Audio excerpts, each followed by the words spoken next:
Hello, welcome to This Week in Japan. I'm the Gaijin John. Well, I chose a really good week to do bad sketch comedy. And we make up Geeks and Gaijins, and we bring you all the local news and just generally a bunch of messed up my rhyming dictionary. I lost my rhyming dictionary. I do not like that man, Ted Cruz. I do not like his far-right views. Well, regardless, I'm sitting here in Japan. Tom's in the UK. Hello. We apologise to anyone who... Well, no. Actually, I stand by our bad sketch comedy. Good, John. Embrace it. At least you know you can never be more cringe than the second richest man in the world. I didn't watch any of that stuff. Was it really that bad? I have a very low tolerance for cringe, despite being from the UK, which is supposed to be like the kingdom of cringe comedy. It's mostly just the kingdom of cringe. So I haven't seen any of it, but I managed to force some of my friends to watch it for me, and they're like, yeah, this is too bad. Do not watch it. Do not watch it.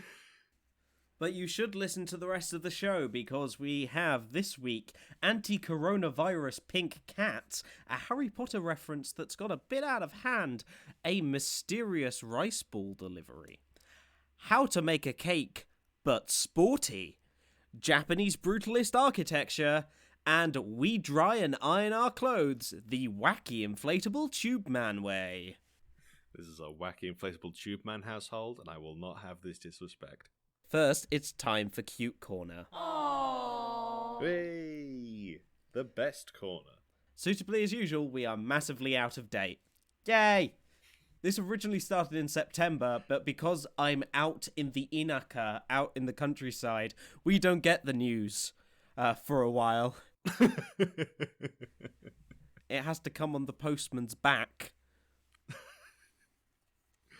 John's carrier pigeons have finally brought the newspaper from Tokyo home, so he knows what's going on. Have you ever seen the really bad movie with Kevin Costner as a postman? It's that, but anime. Wait, isn't that just Kiki's Delivery Service?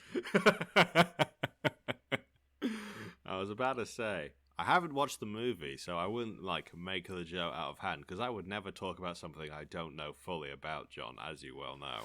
God forbid. God forbid. Anyway, Cute Corner this week, John. I'm sure it's another inspiring, uplifting story that will make us forget about the worries of the world outside. Right, John? Right, John? Japan loves mascots. And it does do that. And there's only one way to fight the coronavirus, because vaccines certainly won't do it. God. According to Japan's approach to it, at least. Yeah, get your vaccines, kids. I thought the UK's rollout was, mediocre at best, but oh boy. Oh boy. Anyway, Japan's not new, but anti-coronavirus mascot is a pink cat called Kodonon. Easy for you to say. Indeed, except it's not Kodonon, it's a pun. So, the cat is just a pink cat wearing a mask, or I assume because it's a mascot, it's blended to its face. It's I have no mouth and I must scream, the mascot. It seems to have some sort of pink diaper, a COVID-19 with a big red cross tattooed onto its chest, and a heart-shaped purple shield. Yeah, and Captain Corona or something. And then on that shield it says in Japanese Kodo. So in Japanese, COVID is just called Corona, but it's Kodo. Then the English characters no, and then to make it sound like a cute Kitty-chan kind of thing, because Kodono is not a thing, but no, it's Kodonon with then a little heart following it, because of course. Yeah, it's literally just two Greek alphabet symbols in the middle of a bunch of Japanese and a heart. Kodo no. They put in the effort to make sure that pun landed. I'm sure it works really well. They have an Instagram account, so you can always follow Koronon 2020 on Instagram, and also the Gaijin John on Instagram, where I put my snack break pictures. So. I would like to point out, John, I have been talking about using cats to help Japan survive disasters, and I think the Japanese have finally listened to me, because it's a cat mascot. They're using it to fight coronavirus. I think we're onto a winner here. Need to get the cat mascot an umbrella now, and we'll be sorted. But Thomas, did you know about Awawa, the hand-washing bubble superhero? Or did you predict Kuwaran, not the Quran, the quarantine mascot, and Kuwaran. Okay, so so in Japanese, the Japanese spelling for this is Kuwaran. But because they've written it in English with a Q, as in quarantine, so it's Quaran. It's one letter away from being a way to spell the Quran. Sorry, I had to laugh. John scrolled down. I got to see what the goddamn mascot looks like. It's a winged fairy with goggles and a Q on its head. It's the quarantine mascot for airports in Japan. You said it's a winged fairy. That is a yellow ball. that is not a fairy in any way that we would imagine it. Well, I suppose. Oh my God. Well, I suppose at least when COVID dies down, QAnon can at least just buy this mascot instead. It's about as... The fact that it just has a fucking Q on its forehead. Oh my God, why? It's about as real as any of their beliefs. And yeah, then there's Shinjuku's soap bubble superhero mascot, which is... This guy looks more reasonable. That's just a soap bubble with a cape on. That makes way more sense. What the hell is this? John, what the hell am I looking at? We've talked about this. This is the Amabi. This is the mermaid, bird thing. This is the mermaid bird creature that's supposed to ward off plague. It's like if the rainbow fish a penguin. What the hell? Well, yeah, we talked about it a while ago because Hello Kitty came out with a set of her dressed up as the Amabi. See, it's less horrifying when it's not a human being dressed up in a bird costume for some reason. I can't tell you why. Oh God, that's actually okay. Yeah, do not Google that if you want to have sweet dreams tonight. That's a terrible, terrible Google search. I mean, I guess it is a yokai. I don't know what I expected, but... Yeah. Christ. We'll put away Japan's anti-coronavirus mascot, which did start as cute corner, but ended in my nightmares.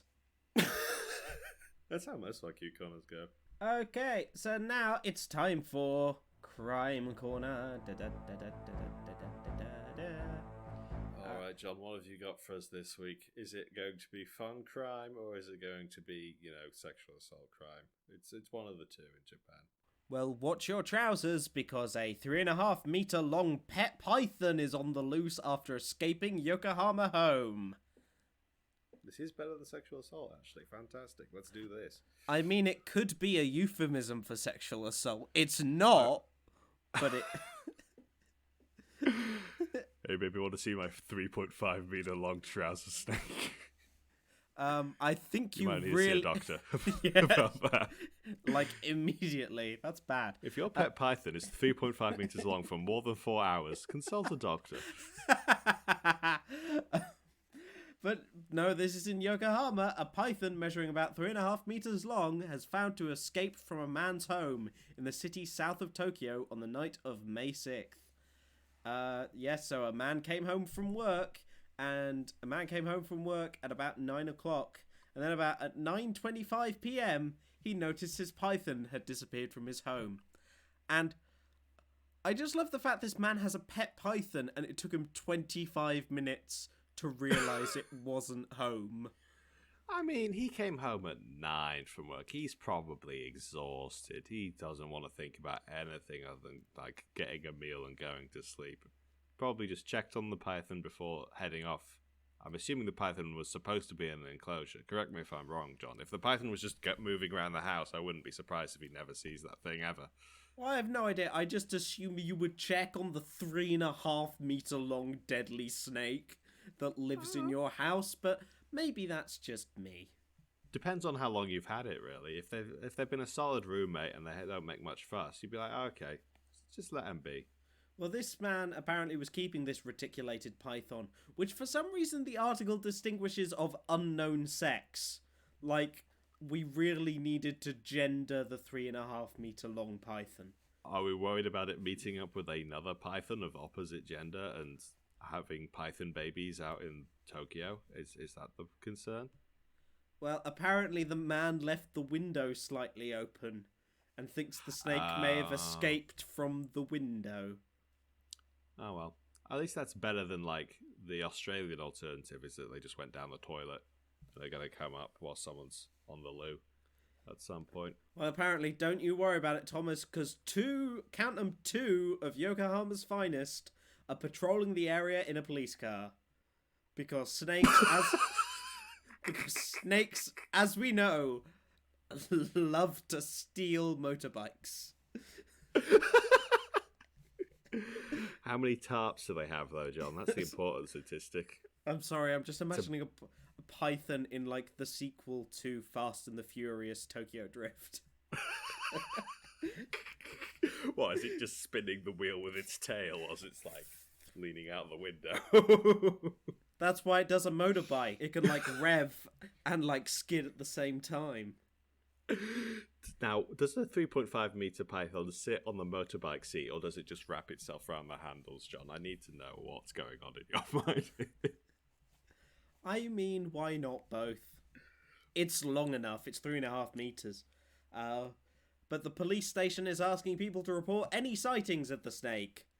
Because once again, I know that if I seen a 3.5 foot long python, 3.5 meter long python, I'm just gonna go home. Because you know what pythons do to snitches? They don't do anything because they're snakes. That's the joke. With that massive snake on the loose in Yokohama, and I'm very glad being over 1,000 miles away from it, now is time for the most crimety crime that sounds like a crime that I don't think is a crime? Where are you leading us on this one, John? Well, this is a Japanese, like, job ad, which was put on, like, the equivalent of, like, Craigslist or like, Gumtree in the UK. And basically a part-time job available on this website. It's basically said... Okay, so I'm reading the translation here from Sora News. Delivery of package from Haneda Airport to Okinawa Airport. Hello! This is a small job where you will deliver a package between Haneda Airport and Okinawa Airport.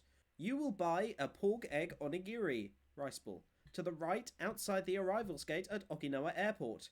Then deliver it to Haneda Airport. Of course, we will take care of the round-trip plane ticket.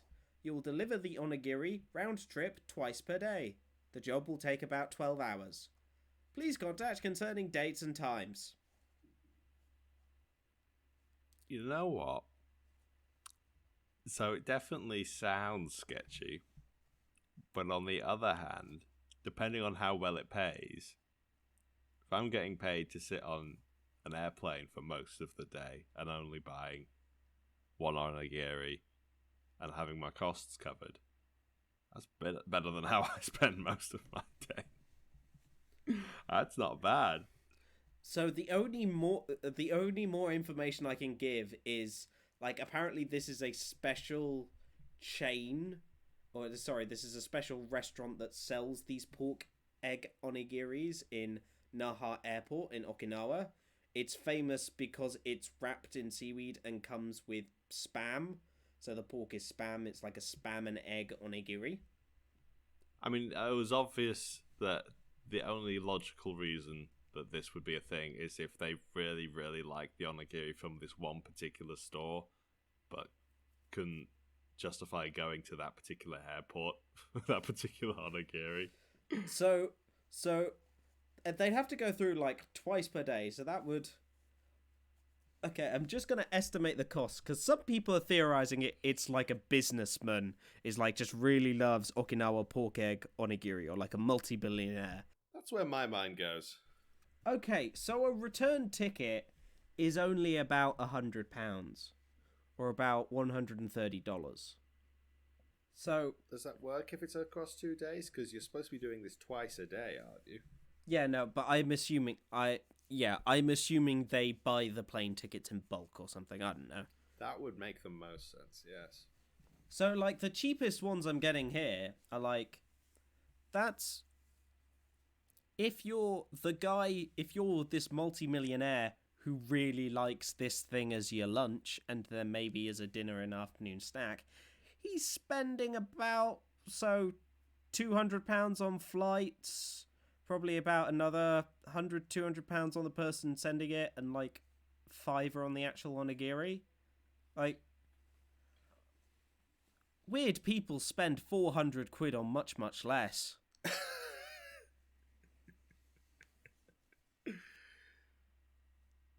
Yeah. Yeah, so the only other thing that people are saying online is one is just like, it's drugs. It's definitely drugs. It definitely sounded like drugs. You will pick this up at this inside the onigiri. Do not touch the onigiri.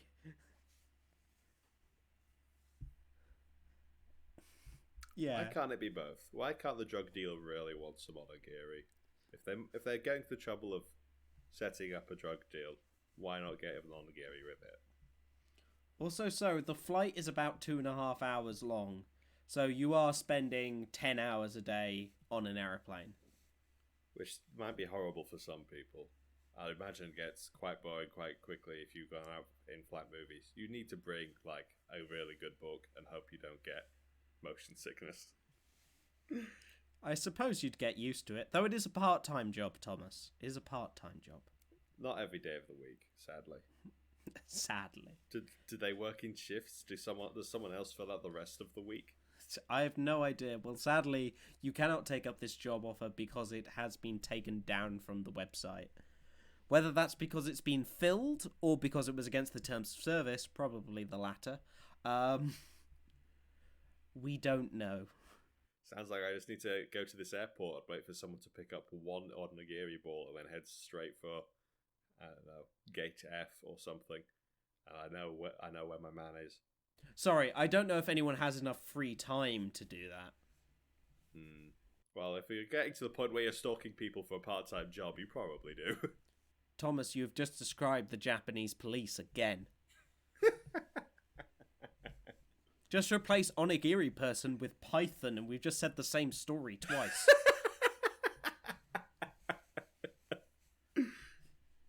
Well, before we get into snack break, like... Maybe you've been wanting to do some sports, you wanted to get outside, everything's starting to be summer.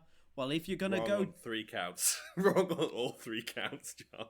Well, Thomas, maybe we can motivate you by getting you some sports cake. I mean, cake does usually motivate most of my decision-making. However, you put the word sports in front of it and I'm immediately hostile to the concept, but go on. Well, this is V Castella. And I'm not sure what the V... It's V exclamation mark Castella. Very. It must mean very. Very Castella. It's very Castella. It's Doge Castella. Ugh. So, Castella cake, as people might know, is just a very basic sweet cake that's very popular in Japan. The name comes from it maybe originating back in Castile, in Spain, or probably Portugal. And... It's the most simple cake you can make. It's just egg and sugar and some, like, vanilla. And it's just it's supposed to be, like, light and fluffy. Now, Thomas, I bet you're wondering what they did. So this is a normal Castella company. They just make Castella cake, or they used to. They do a bunch more. They're called Bunmedor. And they make their normal Castella cake with eggs, flour, sugar, starch, honey, and a sweetener. And what do you think they've put in it to make it sporty? Steroids. No, they haven't changed anything.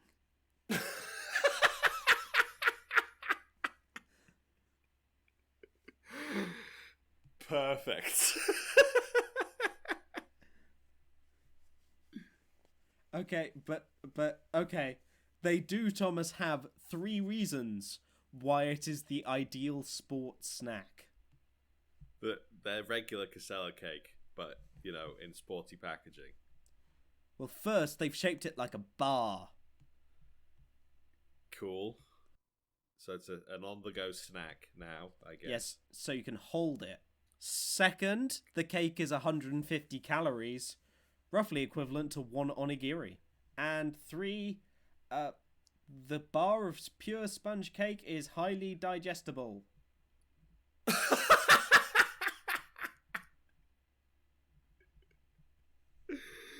It's food, of course. I feel like that's the only sort of caveat you put in when your food is not normally digestible. It's literally a bar of Castella cake they've put in a sporty packaging. I have no idea what the V stands for. Is it meant to look like a victory sign?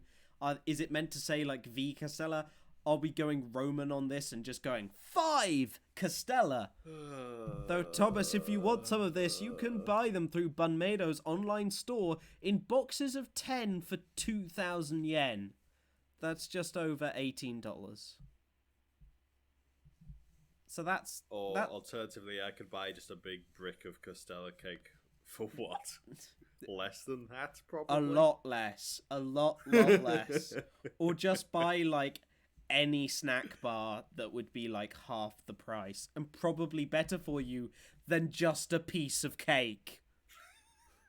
Because that's what this is. It's just a slice of cake. Oh, wonderful, wonderful. I will say it does look... It looks like if someone at Lucozade wanted to, like, make a cake.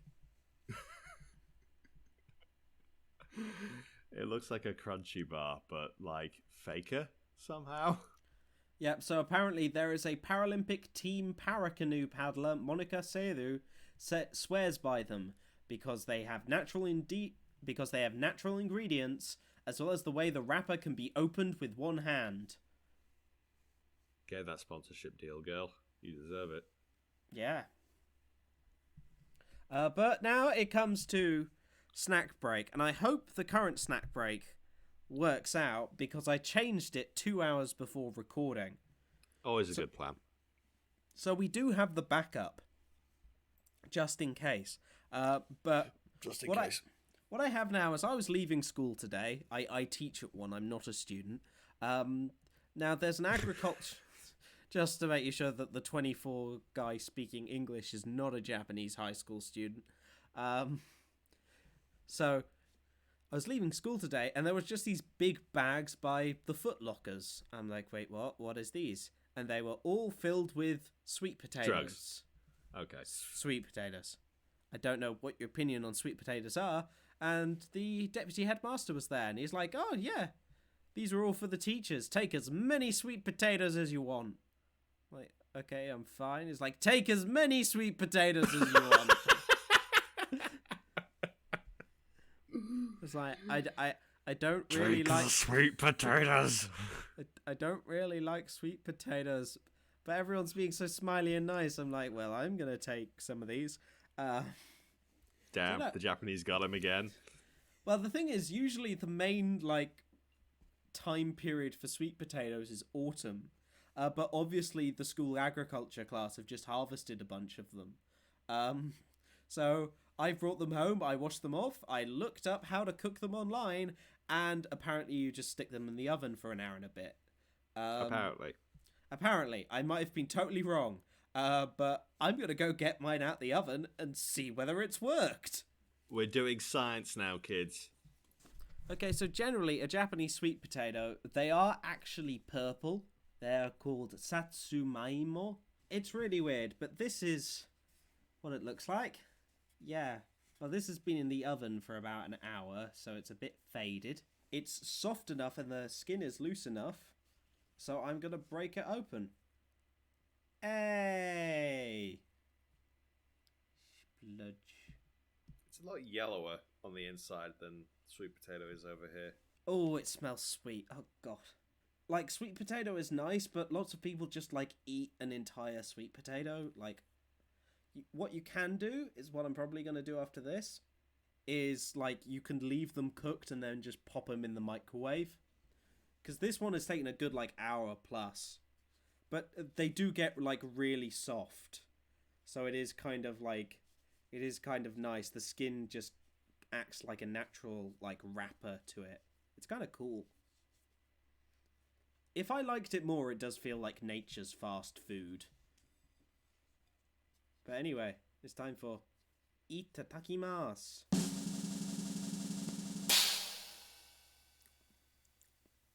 Ooh, yeah, that's sweet potato. Ooh, my. Not umai, which is tasty. Yeah, I'm...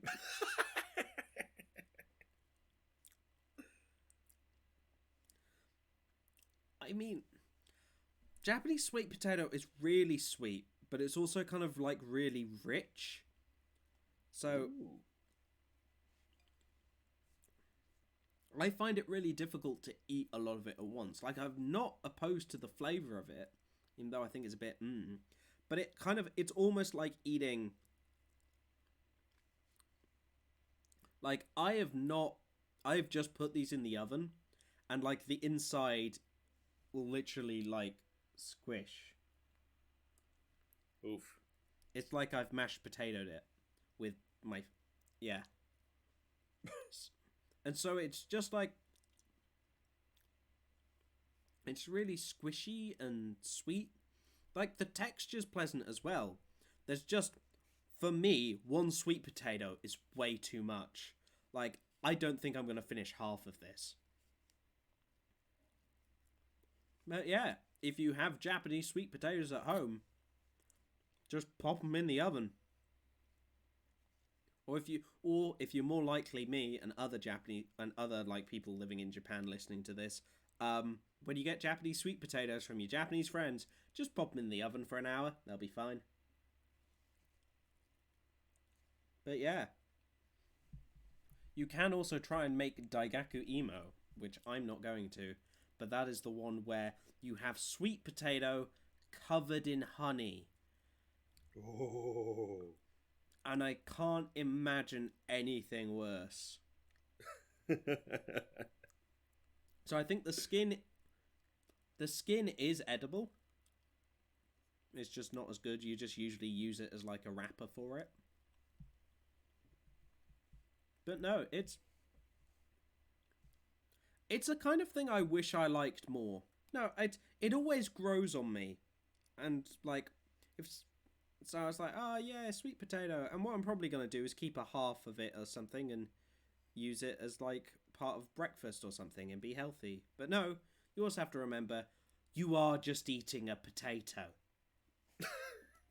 But no, of course you can find the pictures of that at the Gaijin Instagram, which is just me holding half a potato. I mean, the outside's vaguely purpley and it's kind of orangey yellow on the inside, but that's a potato. It's a sweet potato. Don't really know what you expected. It's a potato. Potato? But I haven't eaten an actual... Well, we can cross off the list of an actual potato on the snack break list. How long is that list now, John? I think we're at least... We're almost at 100... We're like in the... We must be in like the 80s lists by now? We have been doing this pretty consistently. And this recording right now is going to be what? Episode 80? Yep. So, Yeah. I think. Wait, have you been doing this consistently since episode 1? I think you have. Yes, we did. This is the one consistent part of the podcast. It's the one thing we refuse to reject from our schedule. Mostly because I'm it's hungry. Absolutely mandatory. First episode was dried squid and a tea-flavoured donut. That was it. Ah, fantastic. And look how far we've come. You're eating a sweet potato now. A baked sweet potato, which they called yacky imo. Yacky imo. I mean, you baked it yourself. That's impressive. That's some cooking skill right there. You just stuck it in an oven, but that is cooking. Yeah, this is literally the simplest. I don't know how you would this up. Like I didn't even put it in foil. I didn't there were loads of things on right of you poke it, you put it in foil, you give it a bath, you sing sweet hymns to it, and there was one that was just stick it in the oven for an hour, and I did that, and I got baked sweet potato. Nice. Indeed. Nice. But what also is nice, well, I wouldn't say nice, but I think it looks cool, but there are a lot of people who would disagree with me. This is the Nakagin Capsule Tower, which is an amazing piece of Tokyo architecture, which you might have seen in random anime and stuff, because it's semi-iconic. It is basically a tower block made of small square cubes. Does look like some sort of child's building block tower. And each of those cubes is an apartment, and those apartments literally look like something out of a 1980s movie. That is the most cramped I've ever seen. Because you literally live in a cube. Well, this tower was built in the 1970s, and it's apparently a rare remaining example of Japanese metabolism, which is an architecture movement to make big megastructures look like organic growths or biological growths. So obviously this is supposed to kind of look like loads of plant cells or something put together. You did not understand the assignment. It's a bunch of squares. That's not what I would call organic looking, but I don't know anything about architecture. I'm not an artist. It does remind me very much that Japanese 70s, 80s kind of Akira vibe of it's very Godzilla. It's very kind of Godzilla-y and a little. It feels a little bit alien. But yes, basically the idea was trying to make buildings that are like living organisms. Now the main problem with this one is that it's made up of 140 capsules that were supposed to be apartments. However, because it was the 1970s, these capsules were built to last only for a set period of time and then be replaced. Guess how many of the capsules have been replaced, Thomas? A big fat 0. Oh, yes. How long were they supposed to last? 25 years. It was completed in 19... Oh, no. Yes. Oh, no. Are people still living in there? Yes, they are. Are they okay? I mean, they're Japanese. They're probably not okay. But Well, the thing is that each capsule is about 10 square meters. And so they're not big. They're not big. I mean, they're in the middle of Ginza, which is this the equivalent of Japanese Mayfair, which is why I think people want the land. So it's relatively cheap, but only about 30 of them are still used as apartments. Others are used as storage or office space, and that makes way more sense. And some are just abandoned. But as of apparently some of them you can still rent, though there's a long waiting list. Are the abandoned ones just completely in disrepair, completely unusable? Well, the thing is, the problem is the hot water to the building was shut off in 2010.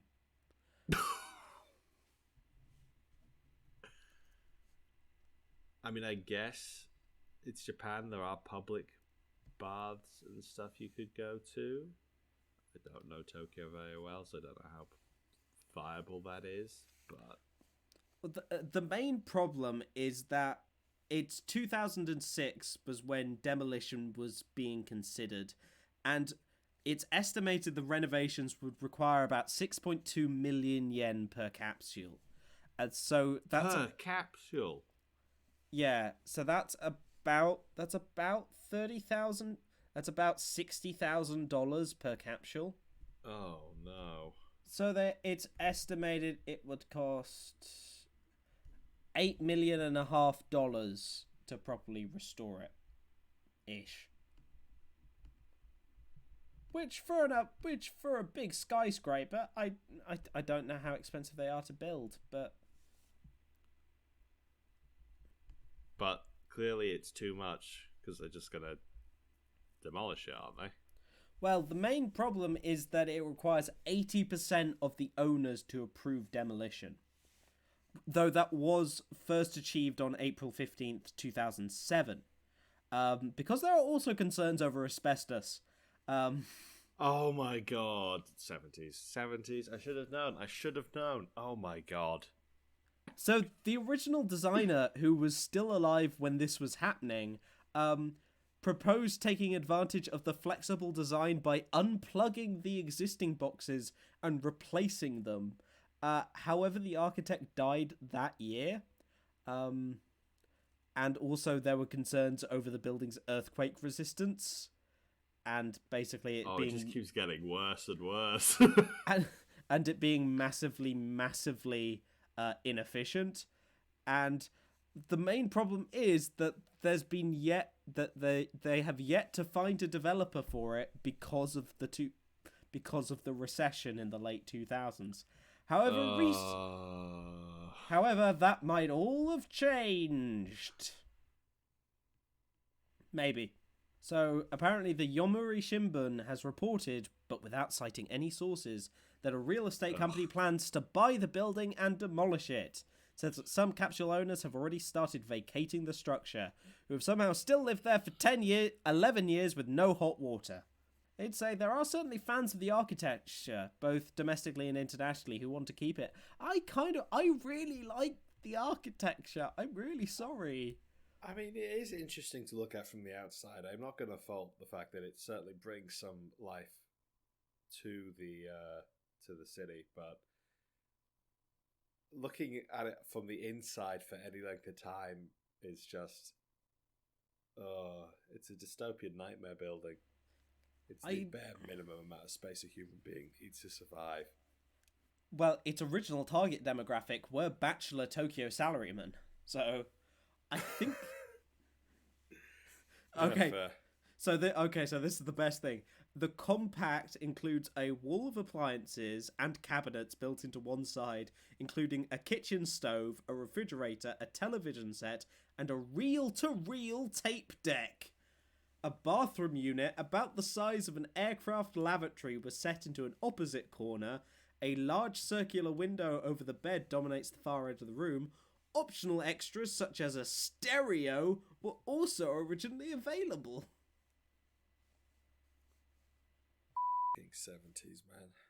Yeah, so Also, the outside of the building looks pretty gunky at this point. It's like... Yeah, though the walls are crying. Come on, that place needs a cleaning at the very least. That is a lot of buildings in Japan, though, Thomas. Oh, it's just miserable. I know why I like it so much. It reminds me of something they would have built and used a Thunderbird set.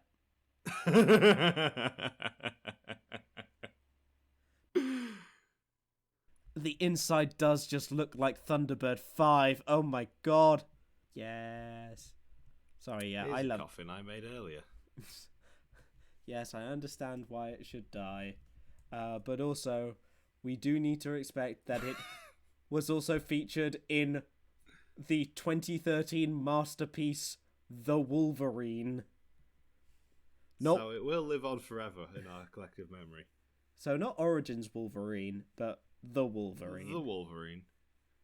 The one that was slightly better, but also Japan for some reason. It just looks like a bunch of washing machines stuck together, John. I don't know what to tell you. I know it does. I kind of really like it. I don't know why I do. I'm broken, but it's just like there's a picture there of an apartment with all the furniture taken out of it, and it still looks tiny. The one with the blue floor. Oh yeah, it does. It looks. The rooms do look like a space station. Like it's very Space Odyssey. It is. It's 1970s Japanese futurism, which is why I kind of like it. I mean, you'd probably have to pay me to live there, especially with no hot water.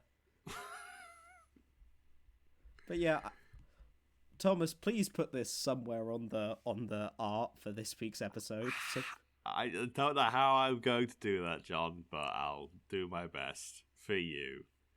Yay. Well, also, the last thing for me is, well, if we don't have any hot water, we better be efficient in the way we dry stuff. So what better than to put in your stupidly expensive capsule, then the hands-free Village Vanguard's hot air bag clothes dryer. Are you going to explain what literally any of that meant, John? No. Good. Okay, section over. Goodbye, everybody. It was nice seeing you. We'll see you next week in Japan. So literally, it is a heater. It's like a heater you plug into the wall, but then it has like one half. It comes with 3 different things to put on it. You can put on like a like a balloon mannequin body in 2 sizes, or the other half of the mannequin trousers. The idea is you then put your wet clothing onto this like person-shaped balloon attached to the heater, and you then turn on the heater. So the point is that the heat sort of like travels through the balloon membrane and into the clothes, so it sort of like dries it evenly all over. Well, it's also, because it's a balloon, it's supposed to like heat and meant to expand, so apparently it's meant to be wrinkle-free. So it would help cut down on ironing time, I guess, is also the appeal. Well, Thomas, you can do 1 whole shirt in 30 minutes. Yeah, it is. Or 1 pair of jeans in 100 minutes. It is not efficient at all. You either have to have a very long day of doing laundry, or you can only ever own like 2 shirts. Oh, well, apparently there's a hanger you can put inside the balloon where you can put your socks and pants. Oh boy, there's an additional accessory so that my balloon is less inefficient.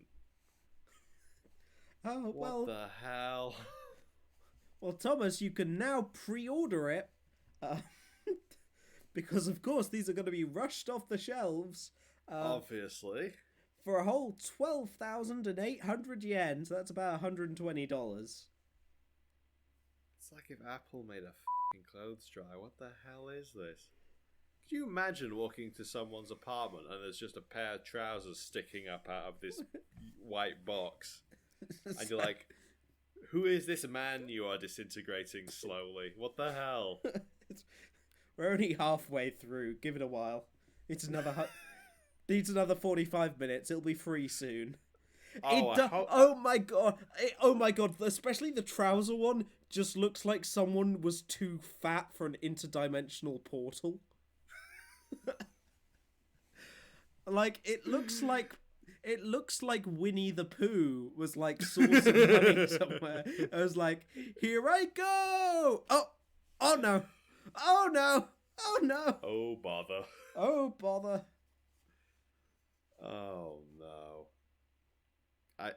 also really need to know how much noise this thing makes. Like, if there's a fan involved, it will be horribly loud. if it's like a vacuum cleaner that has to go on for like an hour to clean one pair of trousers, that's hell. I don't think it will be that bad, but I have no idea, and there's no way in a million years I'm buying this. Unless someone listening donates 12,800 yen to Geeks and Gaijins at PayPal. No, that doesn't exist. Don't do that. Spend your money on better things, like sweet potatoes. You can get quite a lot of sweet potatoes for that kind of money. I mean, I got these for free, so I suppose that amount of money could get you infinite sweet potato. I love the fact our brain went to this exact same place. We've been doing this for nearly 2 years, so it's just, we're so in sync at this point. Do you know where we're not going? I'm going to my sink to go and wash up this plate covered in sweet potato. But we'll see you next time, because that's the end of the show. Oh, yeah. Well, if you've liked our podcast, we are on all good podcast places, so please listen to us there. If you've not somehow already, we'd super appreciate a 5-star review, and please share us with your friends. We promise we won't bite or embarrass you that much. We are, of course, also on Facebook. We are Geeks and Gaijins. We are on Twitter, G-Gaijins. We are on YouTube, Geeks and Gaijins, and on Twitch, twitch.tv/Geeks and Gaijins. We'll be back soon as Thomas doesn't have to do a job to survive. Oh, wait.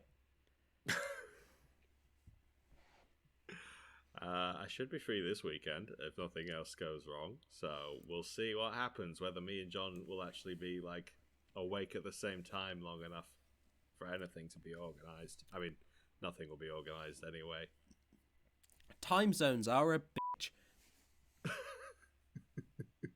Regardless, you can also follow me on Instagram at @TheGaijinJohn, where I have pictures of sweet potatoes and other non-sweet potato related things, but mostly sweet potatoes.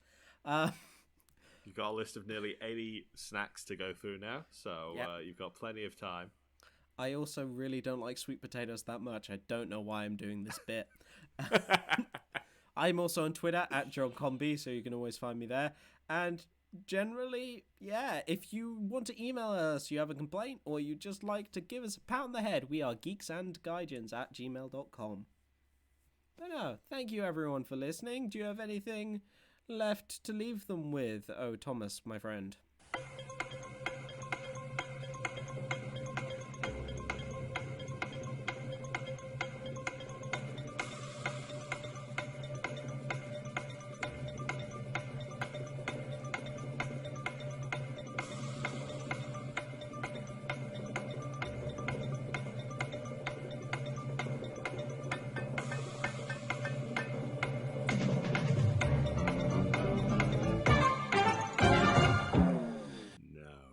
So we'll see you next week in Japan. Bye. This week in sweet potato.